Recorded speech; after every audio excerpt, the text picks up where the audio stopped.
Okay, hey folks, Steve here with another Fatal Alliances video.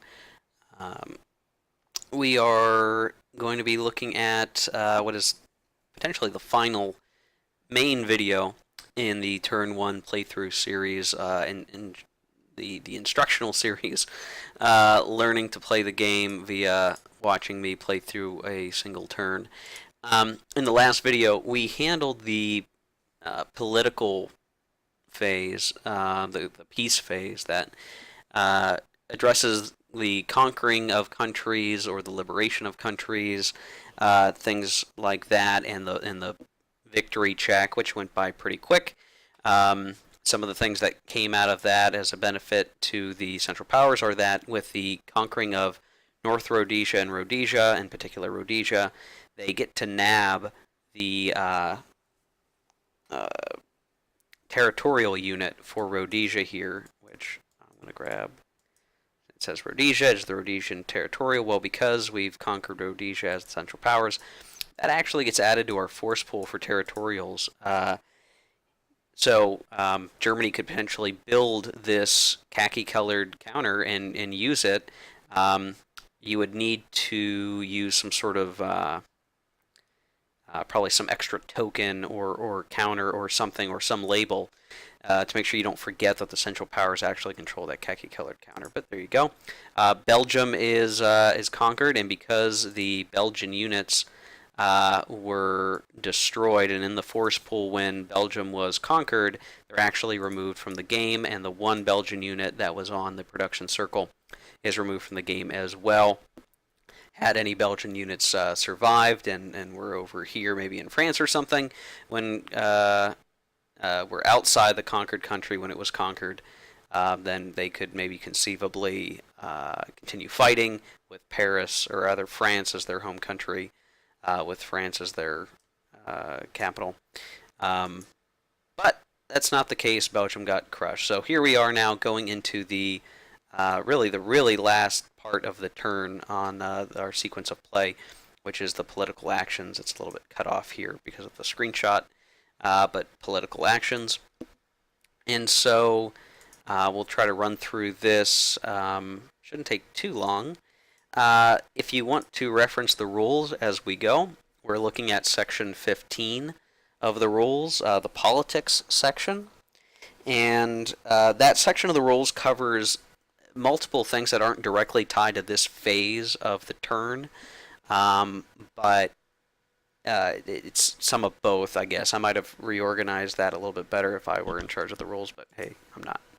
So looking at that, so during the political step, at the very end of each turn, you conduct political actions. Political actions are side-based, not major power-based.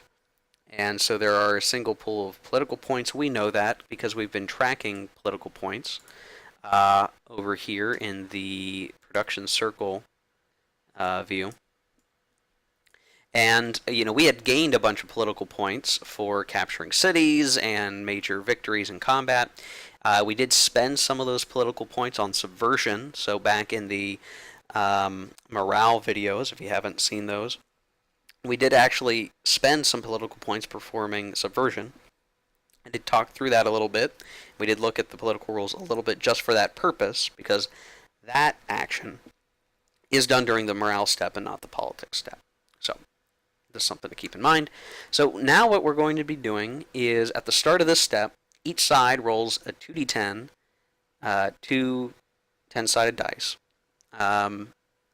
For political points that are added to their existing total. So when we did the subversion, we had to use the points that we just had from the turn, and whatever we had been left over with, if this was a turn 2, whatever was left over from turn 1. But now we get, no matter what, a certain allotment of political points at the end of the turn to spend on the political actions that are coming up. So we'll go ahead and do this. I'll do it for the Central Powers first. So right now they have 18 political points. We're going to roll 2d10 and add that to their existing total. 12. So they're going to be at 30 now. So let's see. Flip. So 25. 5 is 30 because 18 plus 12 is 30. So there you go. Just plop it right there. The Allies have 7, so their 2d10 die roll is 10. So they are unfortunately only going to go up to 17. So the Central Powers have nearly twice as many political points. That mostly has to do with the fact that they've had a lot better combats. They've been taking a lot more territory. They've got a little bit more pull on the political stage, maybe because of that they're showing themselves as being the side that's winning the war and better able to impact. More countries are going to maybe want to sign up with the winners, right? I guess that's one way to look at it. Something to keep in mind, though, is that once the United States joins the war against the Central Powers, they're only going to get 1d10 political points. So instead of 2d10, so you're going to get somewhere between 2 and 20 points, you're going to get somewhere between 1 and 10 points, effectively cutting your potential in half. And that sort of ties into the United States is advocating for democratic countries and different sorts of things. They're helping to drive like the 14 points, Wilson's 14 points, and dictating sort of the peace of the war, and obviously adding a whole bunch of weight to the scales of military power and ability to wage war, because it's a whole other major power joining, right? So there's sort of that aspect to it.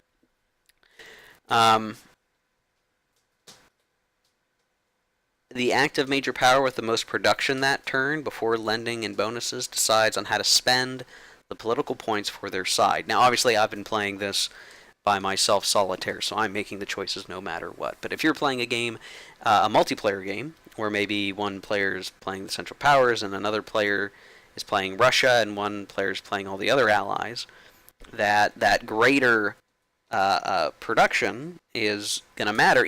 If for some reason you have a disagreement with your buddy on the other side of the allies about who should be influenced with political points, and obviously someone might think they have the most effective strategy for that, and maybe they're wrong. Well, we'll see. So let's then look at what we can do. So with these political points now, we're going to influence minor countries. And so to go along with that, I'm going to try to get this all on one screen so you can kind of parse where I'm going with this all. We probably won't be using the actual game map for this now. Let's get it. There we go. Okay. So the actual political chart, or the diplomacy chart, is this U-shaped scale here. This sheet obviously doubles with the morale, but here is where we actually are showing the political impact, the actual nations that are not the major powers, right?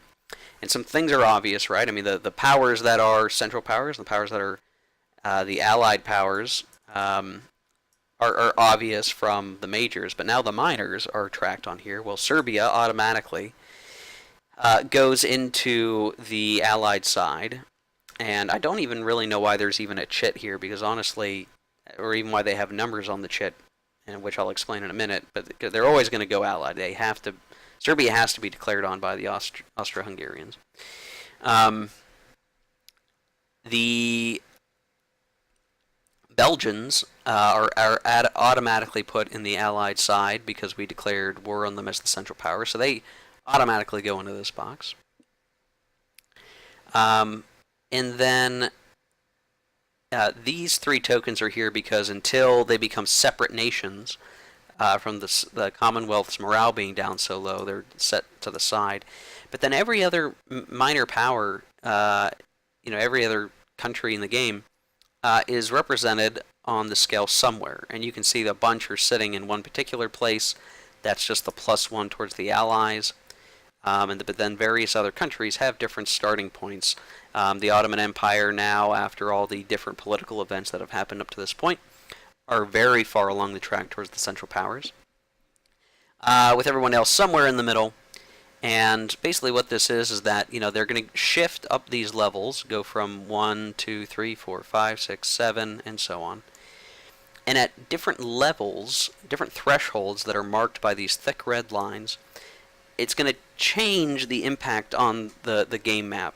So let's just take Spain, for instance. If the Central Powers influence Spain enough to bring them to +7, they now have some restricted access in Spain. If that then gets to 9 or higher, they will have their restricted access, plus they're going to be able to make use of the rails and draw supply and rebase through the country. And note, while all this is happening, that country is still technically neutral. It doesn't have forces on the board. It's not at war. At +11, that country now provides its resources. So then it begins allocating those resources to the side, and you can kind of try to figure out how and who is going to receive those resources. But there you go. And then at 13 and higher, you have foreign troop access. And so that's going to enable the various countries to,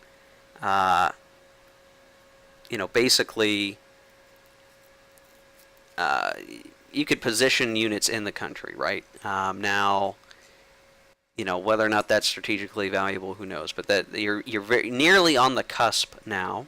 And then once you're at 15, you're at this can align spot, and that means that at the beginning of a declare war step of a turn, you can say, if we'll put Spain here, right?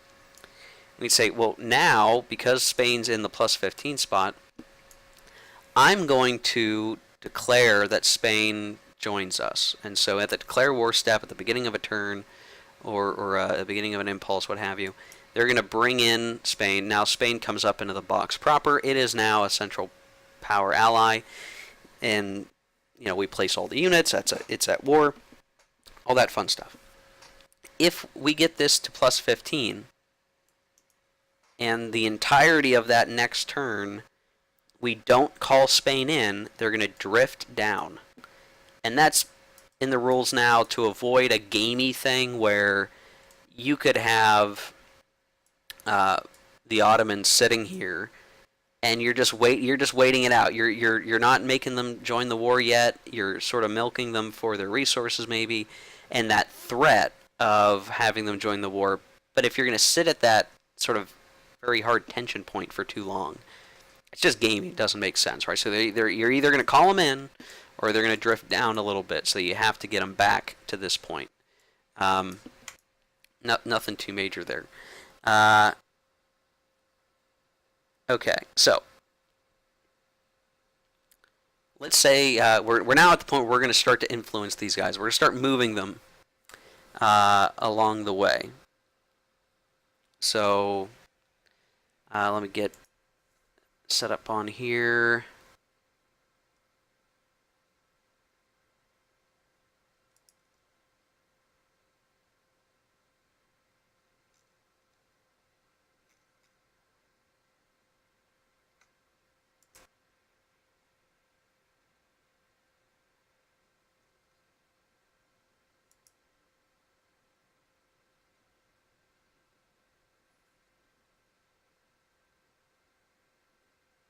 Okay, so I had to double check the roles here because it gets a little nuanced in terms of how to perform this. When you're actually doing it, it goes by really fast because you kind of know what you're up to. But I got to make sure I take some notes as I perform this just so that I don't screw up what I want to do. So, all right.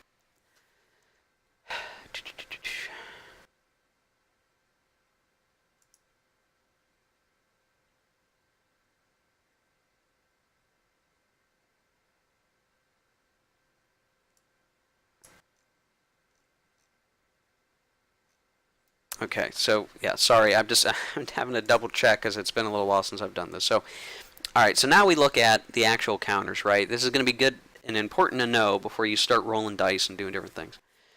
The number before the slash is the threshold percentage chance of being influenced by the central powers. The second number after the slash is the percentage chance being influenced by the allied powers. So what's going to happen is when we attempt to shift a minor country, we're going to roll a d10. If, let's say in the Ottomans' case, right, because we're probably going to want to do that as the Central Powers, we have a shift attempt on the Ottoman Empire. We'll roll a die. If that number is 7 or less, so 70% chance, then we will shift the Ottoman Empire up by 1 per attempt. If we rolled an 8, 9, or 10, then it's a failure, and that attempt is wasted. And so you can see that there are certain countries, and the game's sort of designed, with history in mind, that obviously the Ottoman Empire is more easily influenced by the Central Powers than the Allies. Afghanistan, for instance, starts already leaning the Central Powers. Whoops, I always get that. Afghanistan leans Central Powers at the beginning, right? They start here. They're also easier to be influenced by the Central Powers, but because these numbers are so high, Afghanistan can kind of easily be influenced by both sides. Sweden, for instance, starts just 1 notch towards the Central Powers. However, their ability to be influenced by the sides is equal, and with a 30% chance either way, they're much harder to be influenced, basically, in that they don't have a dog in this fight as much as maybe some other countries do.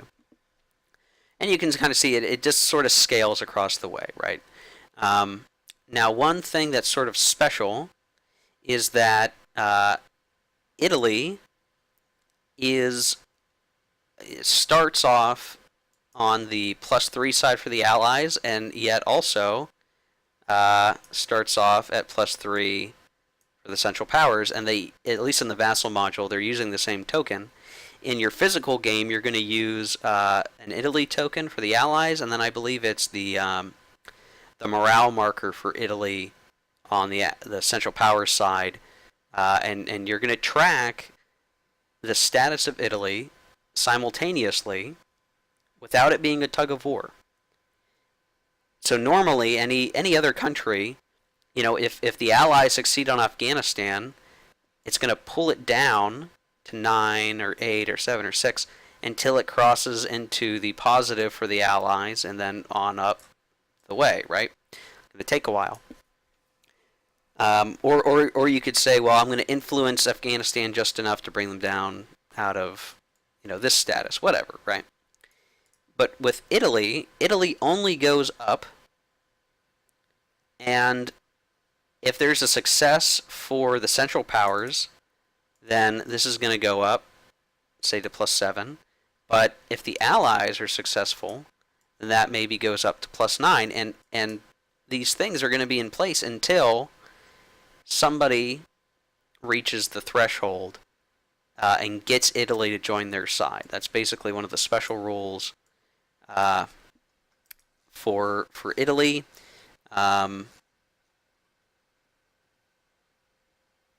Looking at the rules, this is in 15.3.5 in case you're curious about the special Italy stuff.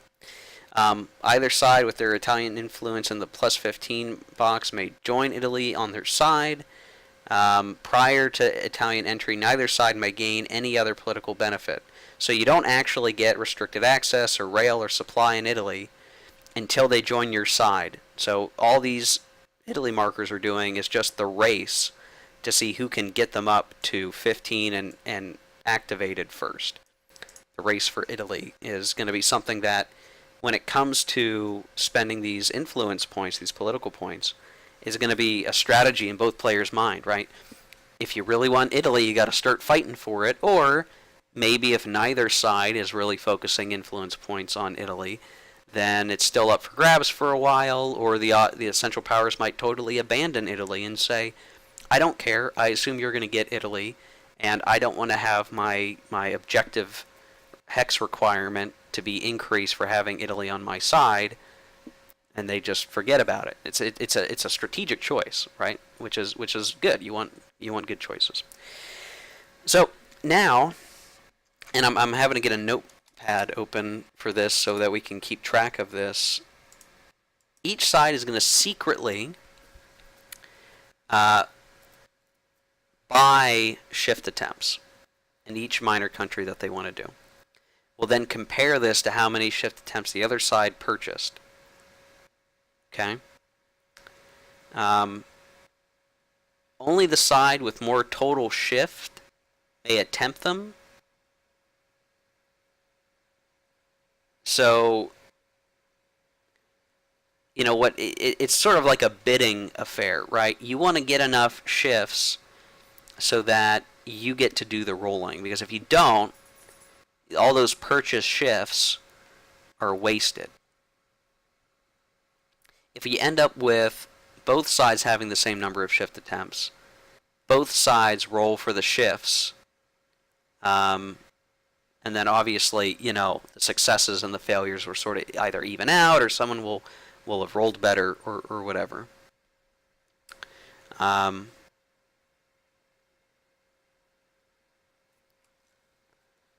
So let's think about, I guess, I didn't really think this in any heavy level detail before recording this video, about like what would you want to begin to influence to get these guys in place. And again, you know, you want to be careful of spending all your political points. But this is a lot like subversion, where it costs more the deeper you go. So the rule explains that, you know, one shift attempt in a minor costs 2 political points. If you want to do 2 shift attempts, then it's going to cost another expensive iteration. So 2 plus 3 is 5. 3 shift attempts is 9. 4 attempts is 14. Then the next one's going to be 20, and so on. So obviously the Central Powers have a lot more points. They can be a little more wheelie-dealy in terms of what they want to get. So let's think strategically for a second about what countries would be best. So I'm gonna do this as the Central Powers first, and we'll secretly, I guess this is the one case where if you're playing solo, you kind of have to role play it a little bit. So for the Central Powers, who ultimately is important? I think the Ottomans are important. I think they're worth it, and we want to probably put a couple of shifts in there at least. So I'm gonna write down off screen here the Ottomans. Bulgaria is probably one that we're gonna want to continue to get up and link up our countries. Do we care about Afghanistan? Maybe. It might not hurt to have them.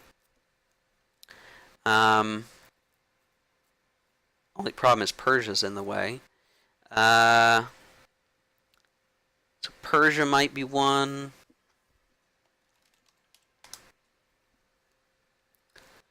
And let's see.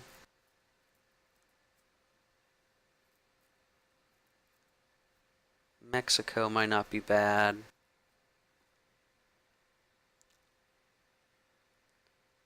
There is the whole thing about, you know, trying to keep Japan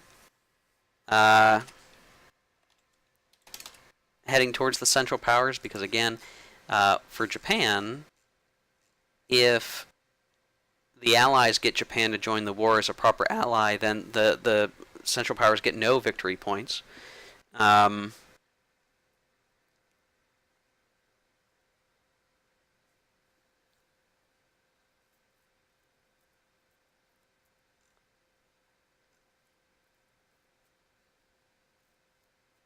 Yeah, this is kind of interesting.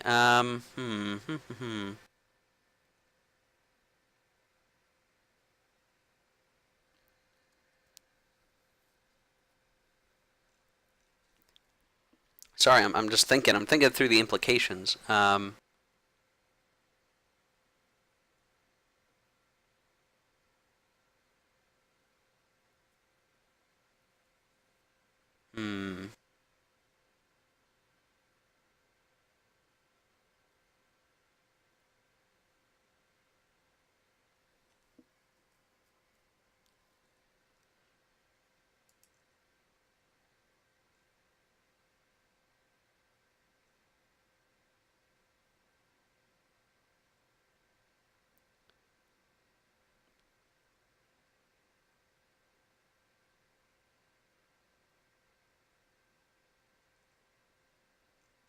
Well, okay. Maybe that's gonna be it. At least this early, and maybe the only other thing would be to try to influence Romania. So I'll just mark those down as potentials. So just as our potential nations for the Central Powers, we're going to say Ottomans, Bulgaria, Persia, Japan, Romania. The allies probably want to get started on the Italy game. They also would like to influence Romania. Greece is a good one. Let's see where Greece is. Yeah, here. Japan also. I mean, they would really like to have Japan as well, ultimately. And maybe that's it. They don't have a lot of points to spend, so it's kind of. We'll see if the Central Powers run roughshod over the Allies in terms of this. So,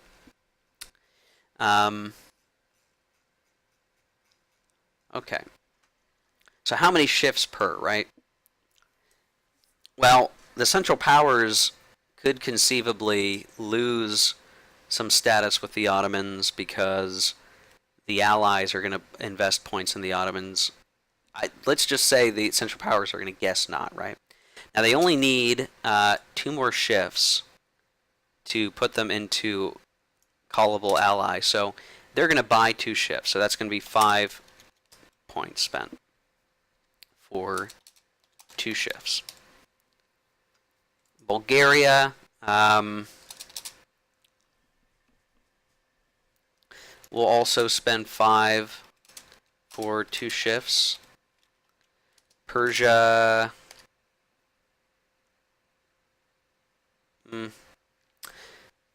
we'll skip Persia for now. Japan, they really don't want the Japanese to join the Allies and lose their half objectives. So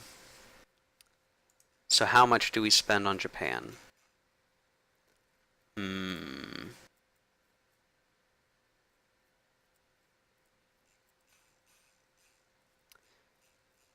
Yeah, this is tough.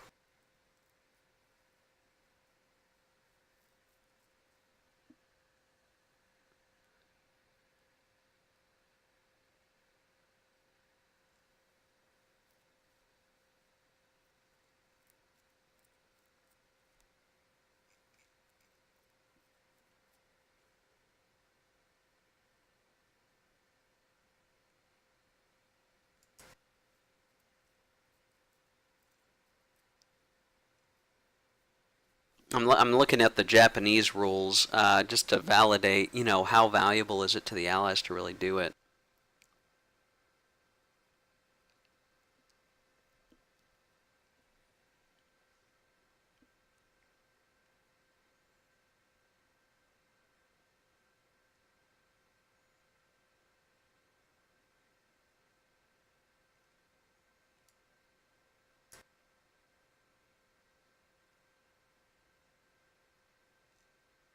And I guess this is one thing, it doesn't really say in the rules. If we were ever able to bring Japan up to a full central power as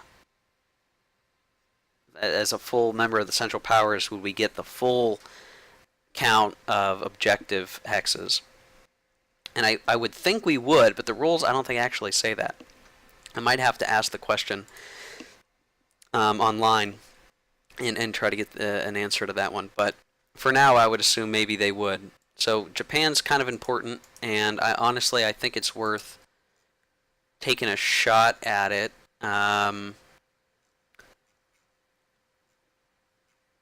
So let's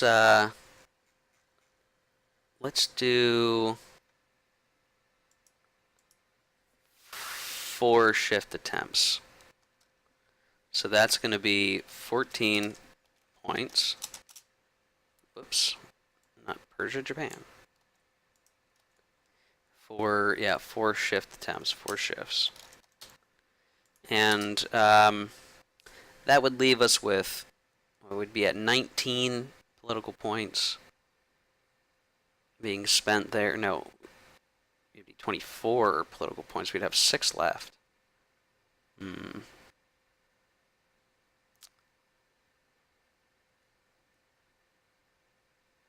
Yeah, maybe that's it, and we hold on to the 10 political points for other actions. So that's spent 24 political points. Now, the central or the allies only have 17, which is a problem. Again, this is hidden information, so you know Italy they're going to be pretty ballsy. We're gonna do 9. Whoops. Political points spent for 3 shifts in Italy. That's going to take up most of what they have, right? Because they've only got 17. That would leave them with 8 left over. So they're going to do 2 PPs for 1 shift, 2 PPs for 1 shift, and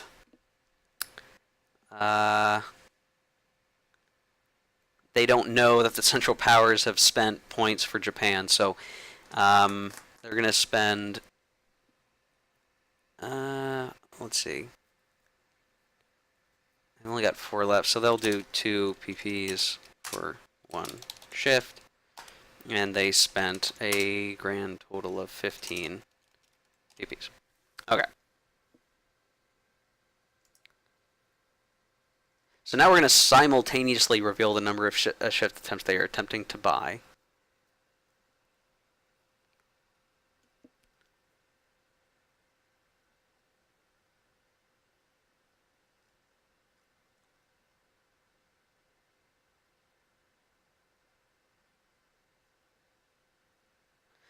So once they've revealed it, then I believe we actually are going to then take away, now that we've publicly revealed it,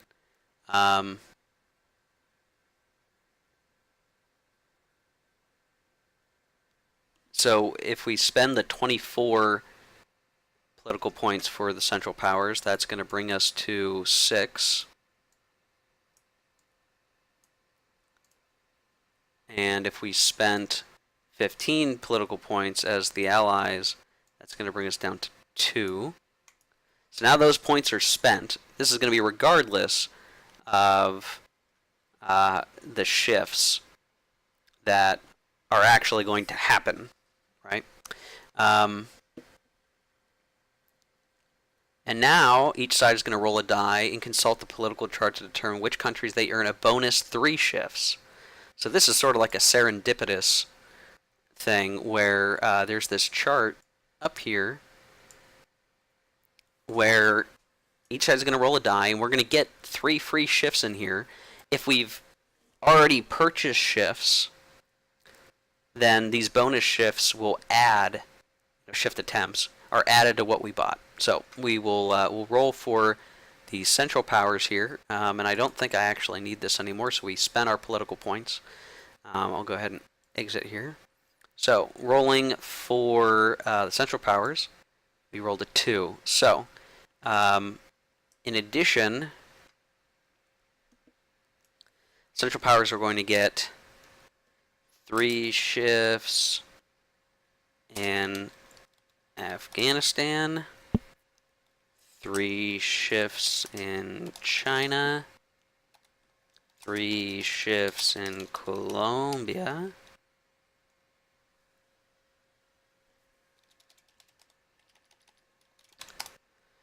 I'm not sure if I spelled that right, but it might be misspelled on here. Oh, we even get, see, 3 shifts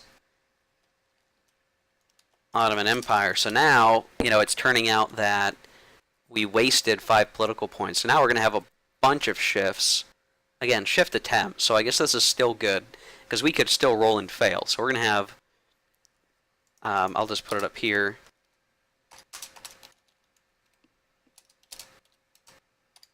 So it's really 5 attempts for the Ottomans. And then we actually did get 3 bonus shifts.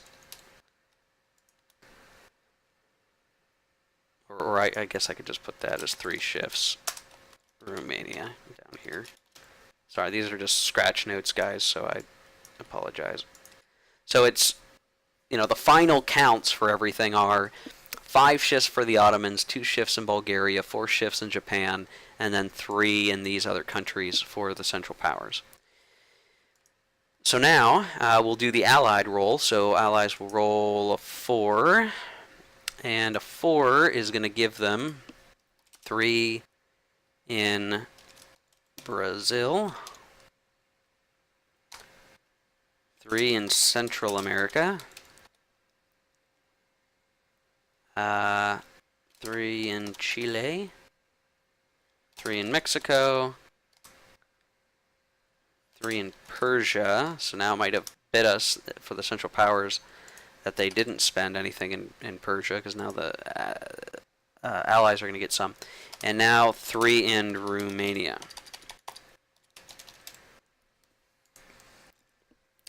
And so this is actually going to give us one of those situations where if both sides have the same number of shift attempts, both sides roll for shifts in that country. And so, that's a good case that we just ran into. Because again, ordinarily, only the side with more total shift attempts gets to roll at all. So let's actually play that out now. So let's apply the results. So here I'll figure out the best way to just process this stuff and have it all be on the same screen. But I think my problem is I've only got the one screen to share. Okay, so we'll go top to bottom. The Central Powers have 5 shift attempts in the Ottoman Empire. We're going to roll a die. We're going to roll 5 dice, in fact. So let me just get the die roller ready. So 1, 2, 3, 4, 5. And we got, out of the 5 dice, and obviously, if it gets to, if I do, 2 shift attempts, and I get these guys up to 15, the extra successes or fails, well, I guess that's not true. I guess once you get it to 15, you don't need to roll anymore. But you wouldn't need to do it. But so first die roll was a 10, was a failure. Second die roll was a 5, that's a success, up to 14. Next die roll was a failure. Next die roll was a success, 15. And now it's over. The 5th attempt is wasted. If I succeeded or failed on it, it wouldn't change the situation. The Ottoman Empire are now in the can align box, and they're going to be able to be brought into the war next turn whenever the Central Powers want. Next is Bulgaria. So Bulgaria is down here. We have 2 shifts, so will give me a little bit of a space here. Bop, bop. So both are successes, and that brings Bulgaria up by 2 to rail, supply, and rebase access is now available from Bulgaria. So that's goodness for the Central Powers. Japan. So now that we look at what's going on here, so the Japanese for the Allies had 1 shift. The Japanese for the Central Powers had 4 shifts. So this is wasted, and now the Allies don't get to roll for that. But the Central Powers get 4 shift attempts on Japan. They will go ahead and roll the 4 dice. So 1, 2, 3, 4. Wow. Okay, well that is 3 successes. So 1, 2, 3. That's going to be tough. The Allies are going to have to think about investing in Japan in the future. Next we have Afghanistan. And so we get the 3 die rolls for Afghanistan. 1, 2, 3. Only looks like 1 success, interestingly enough. So now Afghanistan will supply resources to the Central Powers, assuming that they can actually get there, which I'm not confident that they will. Next we have the 3 shifts in China. So 1, 2, 3. All are failures, and the Chinese marker is somewhere. Here it is. So all of those are failures. Next, 3 shifts in Colombia. So again, 1, 2, 3. Only what I assume will be 1 success once I find Colombia. That's sort of the one. It's going to be the one challenge, especially when you're playing with the real counters. Sifting through all of these is kind of a pain in the butt. Alright, Colombia is 1 shift. Was a success. And then we're going to have the 3 shifts for Romania. Again, both sides are going to roll for this. And since they kind of equalize each other at this point and none are in danger of going to 15, technically the Allies would go first here for this one. Yeah, it's the side without initiative first. So we'll just do it that way. So we'll actually roll for the Allies here for Romania. There you get 3 shift attempts. 1, 2, 3. All 3 are successes. So 1, 2, 3. Now we'll do the Central Power roll. So I'll just I guess mark that as done. So 3 for the Central Powers. 1, 2, 3.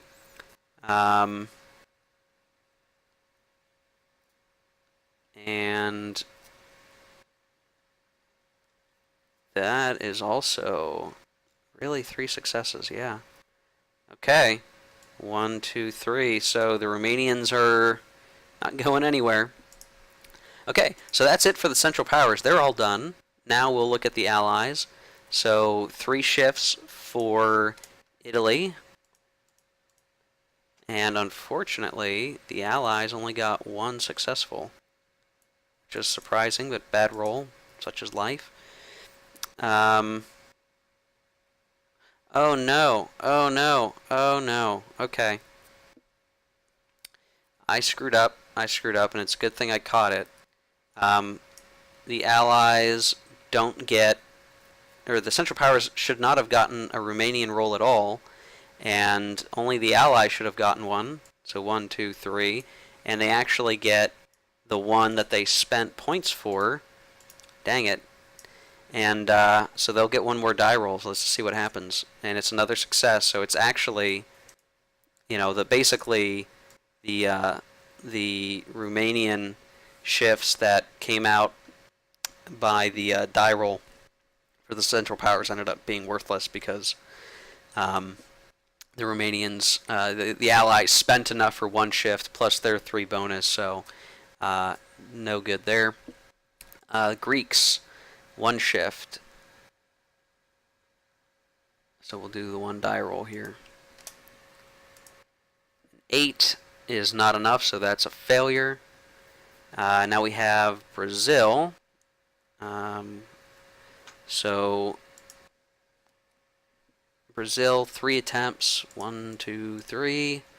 It looks like that's going to be 2 successes. Yep, 2 successes for Brazil. Then we've got Central America. 1, 2, 3. Central America is buried in here somewhere. So that is actually 3 successes. So 1, 2, 3. 3 for Chile. 1, 2, 3. Where is Chile?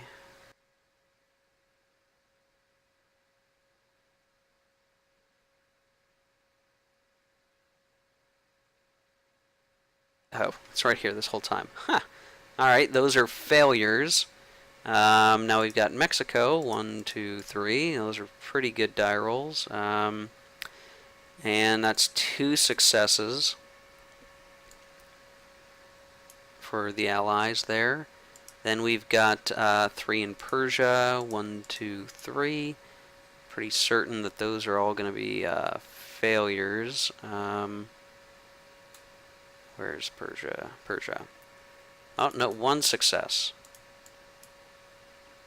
1 success. Okay, and I think that is it. Alrighty. Okay, so that, the overall takeaway of this then is that the Ottomans are going to be coming in. Bulgaria is working on being influenced. Romania is equally as influenced, so the Balkans are going to start heating up. Uh, um, Sorry, my throat's getting dry here. Everything else is kind of mixed up. The Italian push didn't really happen as hard as maybe the Allies would have wanted to, unfortunately. So we'll see the world sort of polarize over the life of the game. But there you go. That's how you influence on the political track the minor countries. Okay, so with that done, then we say, okay, well, what's left here, right? So technically, after we're done doing that, we can look at some of these other political actions. And so, and there's probably one thing that I'll have to look into again. I think the Ottomans should have been providing their resources this turn to the Central Powers, which means the Central Powers probably should have gotten a little bit more production than they did, but I'm not going to go back and fix that now. So there's other political actions. So in 15.2 of the rules, there are other things that you can spend points on. So each side may also spend political points on the following political actions. So like sponsor rebels, cost 4. Treat as a partisan role in one area you select as if it was rolled on the partisan table. But other regions may be selected with a partisan value of 3 if unmarked.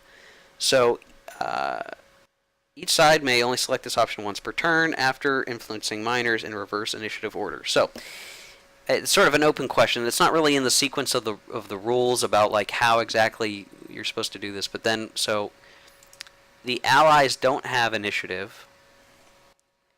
So would the Allies like to spend political points to sponsor rebels? Well, they can't because they only have 2. But now it's a question of, well, can the Central Powers do that? And they can. They have enough. They don't have a lot, but they do have some. So they could sponsor rebels somewhere. Maybe they sponsor it in Ireland. That's certainly one option. And if I were to look at the charts, Ireland would affect them because I believe Ireland is considered conquered by the Commonwealth, and this would cause yet another impact. Whoops. Another impact to the Commonwealth's morale situation. Let me double check the scenario notes, but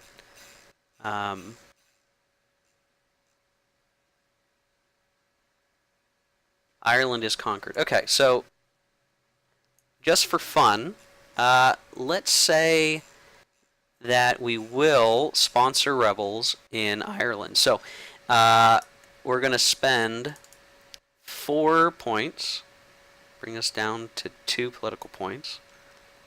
And we're going to treat as a partisan role in the area we select. We're going to select Ireland.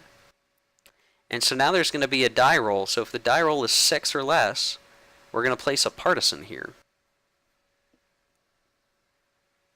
So let's, so we're not rolling on the game chart that's going to dictate where there's a rebel roll.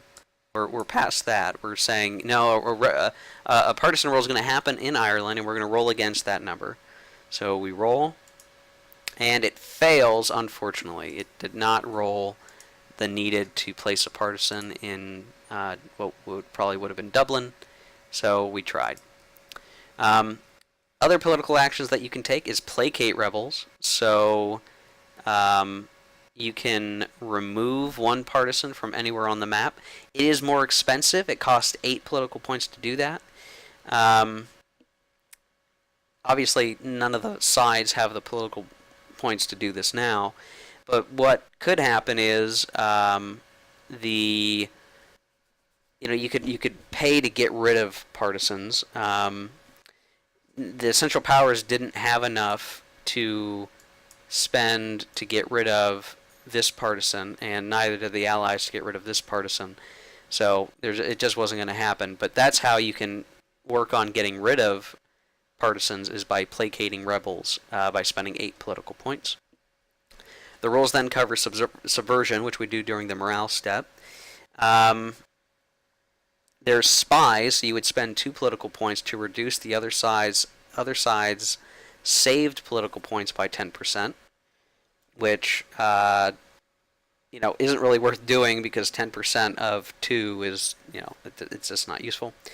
You can also spend political points to sign new trade agreements, or to cancel existing ones, but that's pretty expensive. You can set up government in exile, which would be how I believe we could get Belgian units back into the game. You would add all units of a minor which has been conquered by the other side.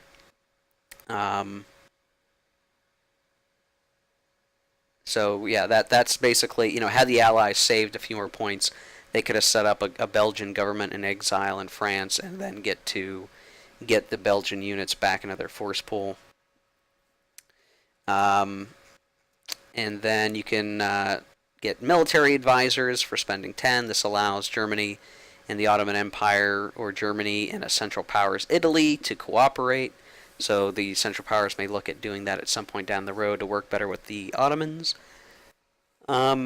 Then there are a few options related to taking control of areas of Ukraine during the Russian Civil War. I'm not going to get too in-depth with that. The rules are kind of nuanced, and you'll want to read those if you ever get to that point in the game. And then finally, probably the big one that is going to be worth looking at as the Allies, is you can spend 40, that's right, 40 political points to establish an Allied High Command, which then allows the French, the Commonwealth, the US, and Italy, if they are allied, to all cooperate with each other from now on. And you can only do this once the US has joined the war. That's pretty intense, right? Enabling all of that cooperation could be very, very valuable. Just depends on your game situation. So something to look at there. And then finally, the last couple of things that might be worth spending political points on are the concessions. So this is section 15.2.1. Basically, once a country has conditionally surrendered to you, you can spend political points to get stuff from them. So let's say that the Central Powers are able to knock France out of the war. Well, for 10 political points, they could set up a trade agreement that France has to give them 1 resource per turn. Or maybe they say they spend 15 political points and they get territorial access, or rail supply. I mean, they can buy access through France. It's going to cost a lot of political points, but it could happen. I mean, imagine for a second, if later in the war, Germany's managed to knock France out of the war, and they've been stockpiling political points.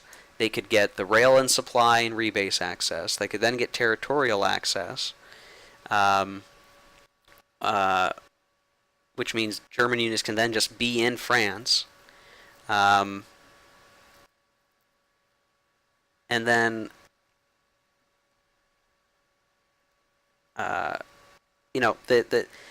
able to kind of threaten the United Kingdom across the channel or something, right? I mean, I'm not sure how often you'll want to use those options, but it is something that could be useful depending on your situation. Okay, so we are done now talking about the actual political actions. There's only one other thing that I wanted to cover in this video, and I know it's starting to run a little bit long, but it's worth talking about. If you are using the latest version of the rules available on BoardGameGeek, you will note there is a new section in the rules, rather than what's printed, in 15.4 called Political Events. These are special events that can be triggered by the players during the game. They can only be triggered once. They do have some prerequisites to be fulfilled before you can trigger them, but they do have a number of different game effects.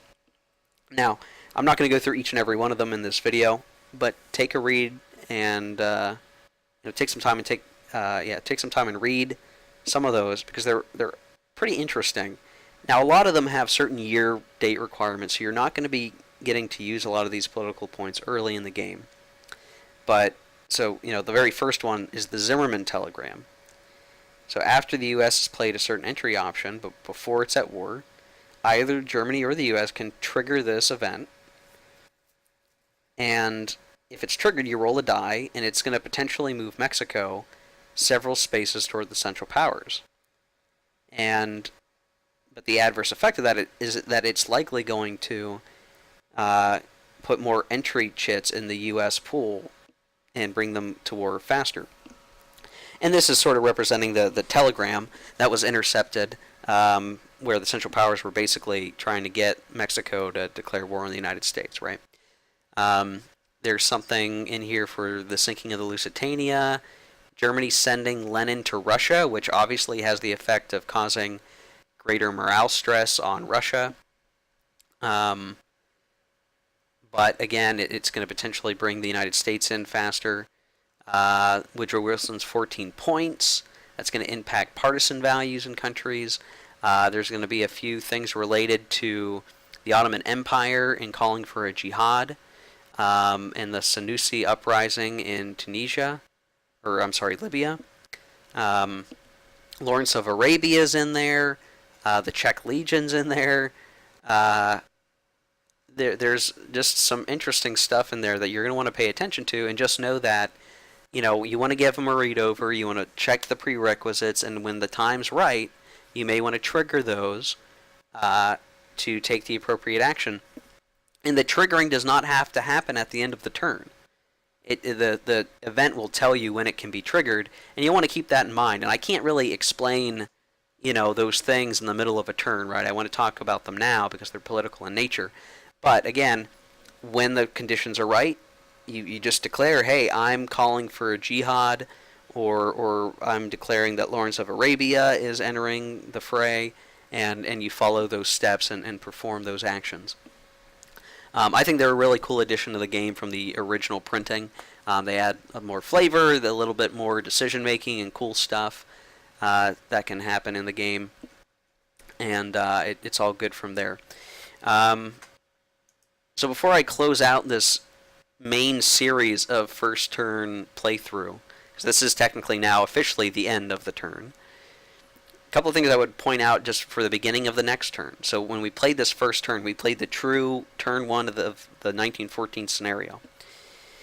When you begin play of the next turn, the very first thing that you're going to do is reinforcements. And we didn't really do that in this video series, but just to show you what that's going to look like, is now that, I'm going to zoom out here, now that we have on the production circle, the turn marker is in the next turn, which is going to be September, October. During the reinforcements phase, you're going to look at all these units that are in this slice of the production circle, and you're going to place them in the reinforcements phase. The reinforcements phase is detailed in, of course I got to bring it up, Section 4 of the rules. And so it's in this step that you would add, if it's the start of a new year, more stuff to your force pools. And then otherwise, you're going to look and you're going to place these guys, right? And they're going to have to go in the country of origin. So like these German units are going to go into Germany. Home cities is where you can place them, basically. Face down naval units would go, like this sub unit here, would go face up in the construction pool. If they're already face up, like these two units here,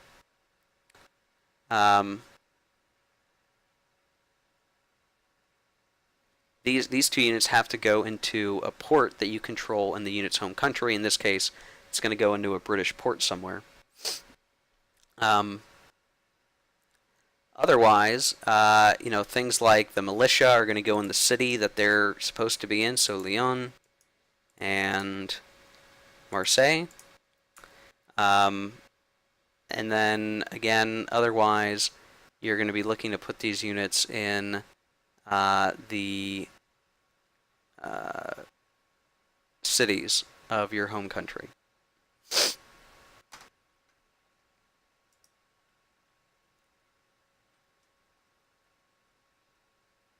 Now, obviously, the one other thing to keep in mind about that is you do have to respect stacking limits. So, Germany just can't plop down this entire huge stack of guys in Metz or something. They've got to put, you have to think about where do you think you're going to need those units. So it might be, I'm going to put them in Aachen so they can very quickly get over here. Or I'm going to put them in Königsberg so they can help out over here. Or I'm going to put them in Munich so they can help defend the Alps, right? But you can only put 2 there. And then otherwise, you'd have to put them up here in Nuremberg. There's sort of a throughput limit to where these reinforcements can ultimately go. If you have offensive points, then you can get rid of the marker or take off the marker and move the marker here. So in this case, it looks like the Germans are going to get 10 offensive points, so then the German offensive point marker is going to go up by 10, and we'll remove that marker. Looks like the French are going to get a new pilot, so their pilot will increase by 1. The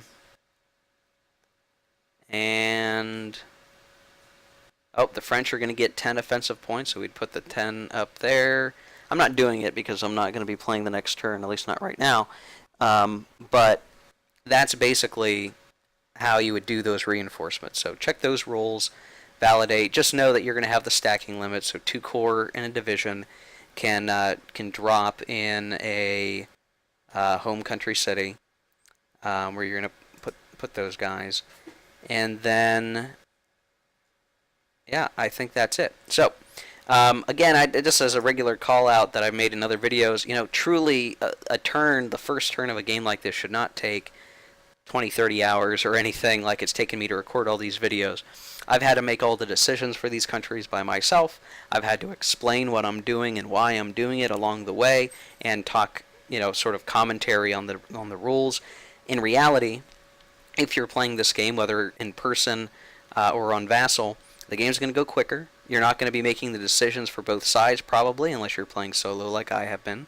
And even then, you're not explaining things. You're just playing the game and having fun. If you've got more people playing, then you're ultimately only making decisions for 1 or 2 countries, and that will go faster. And, again, we had a very active turn with a lot of offensive points spent on basically launching offensives and flipping units so they could attack again. But there are going to be turns where you don't attack very much because of the weather. It doesn't make any worthwhile attacks, worth losing guys over. The winter turns will go by pretty quick. You'll be focusing on recouping morale and units. And then there will be points where you're low on offensive points again, and you're just not going to be worth, you're not going to chance the attack. It's just not going to be worth it, right? So the game will go faster than even what I've kind of portrayed here. And I think this turn, is an atypical turn. I was much more aggressive in areas than I would have otherwise normally have been because I wanted to show you guys some stuff. I kind of did a really divided effort. I put a lot of units on the east when I could have maybe put a few less, and even stacked up stronger against France and gotten deeper into France, though there's still time to do that in the coming turns before winter. There are things that we didn't get to cover. We didn't get to cover anti-tank units or tank units or mechanized shock troops. We didn't do strategic bombardment. We didn't do air combat. Those are things that I'm going to be covering in additional videos coming down the way. They will get added to the same YouTube playlist, and we'll look at those. And what I'll do for that is I will concoct I'll put together some scenario where you can actually see how that would play out. So, I'll probably end up abandoning just this gameplay through, or I'll use it as the basis for putting together those scenarios so that I can show you those units in practice and those mechanics in practice. But you can consider this particular playthrough more or less over. So yeah, I think that is it. So if you've been watching, and especially if you've been watching since I first did an overview video for this game, thank you so much. I know there are a few of you out there that have watched every single video, and hopefully you stick around for more videos to come and check out videos for other games that I'm going to look to cover. I know that Compass Games gave me a shout out on social media for the videos on the channel, and I appreciate that. Always more good stuff to come. So again, thank you for watching. Subscribe if you'd like to see more of this kind of content. Hit like if you really did like the video. And I guess until next time, catch you later.